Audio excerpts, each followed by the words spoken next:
So I hinted at this a little bit in my last Trudeau rant here. And we're coming up at the point where we need to ask this question. What is Barack Obama's legacy? What are we going to think when we look back at this, 20, 30 years from now? To be frank with you, I might hazard a guess that he won't have one at all. We're just one of those presidents that kind of didn't happen. It's foolish to predict the future, but his foreign policy is likely to bleed in between the stasis constructed by Bush and Clinton. The Clinton's have been quick to point out that she's not running for a third term for Obama, and I agree she's not. She's definitely going to swing back further to the right, and that's coming from a conservative administration, right? And she's claimed that she doesn't want to run as a third term for her husband, and I agree. I don't think that a Hillary Clinton presidency will look at all like a Bill Clinton presidency. I think that she's running for a third term for George W. Bush. Okay, I think that the Clinton presidency will most resemble the Bush presidency, except without the backlash, because she's a Democrat and she's a female, right? She can do all the things Bush did and get away with it. And she'll flaunt it because she thinks she's above the law, right? If I look at what's happening right now in Louisiana, her response is the same as Bush's response. If anything, it's a little bit less, less empathetic.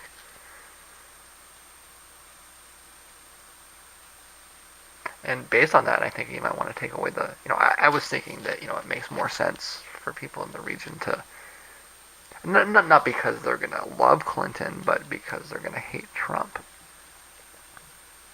Why would you think that? Why would you think that these people in Arkansas and Louisiana would identify with a billionaire from New York?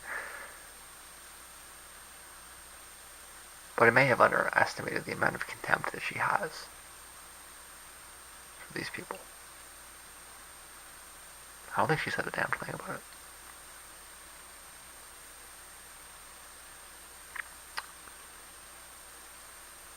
And this is going to be exaggerated by the reality that Clinton was an active Secretary of State.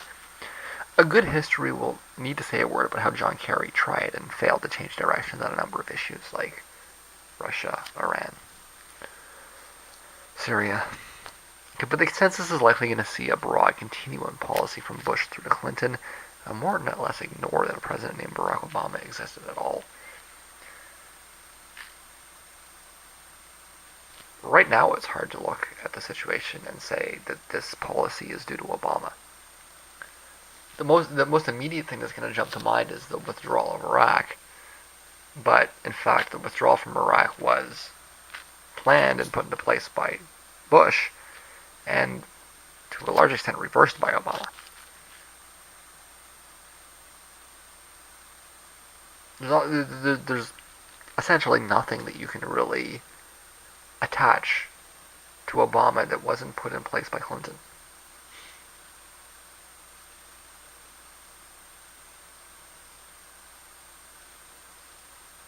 So wow, there's just not going to be a lot that he can take credit for, good or bad, right? She'll take credit for the successes, which I don't see any, and she'll also take the blame for the failures.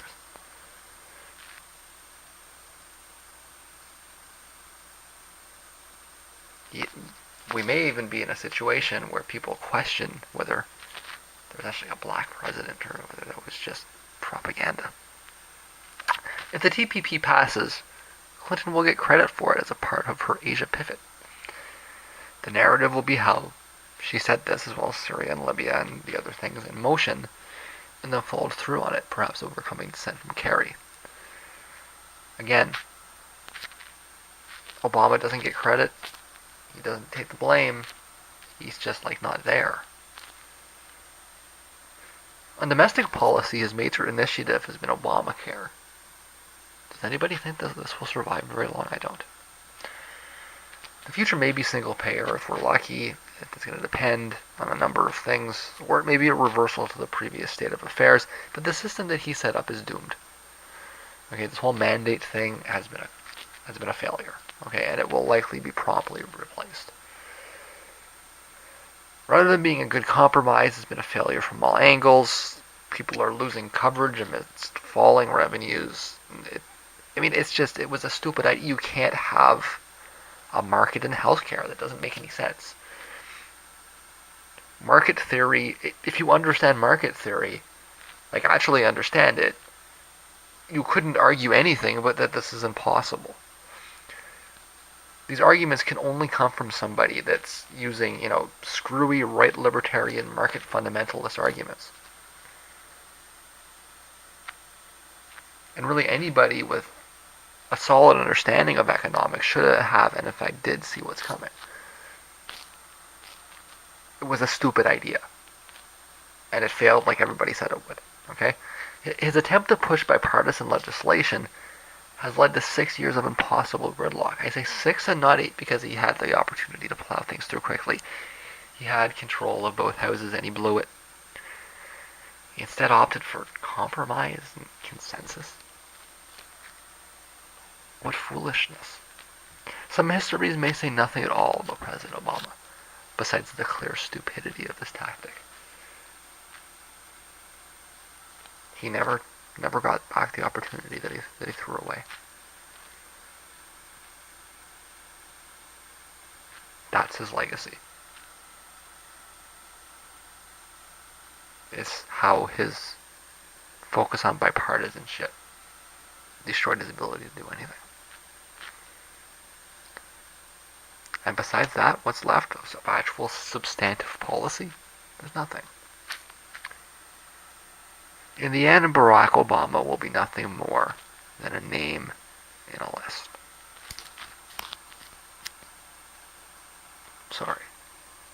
But that's how it's going to be.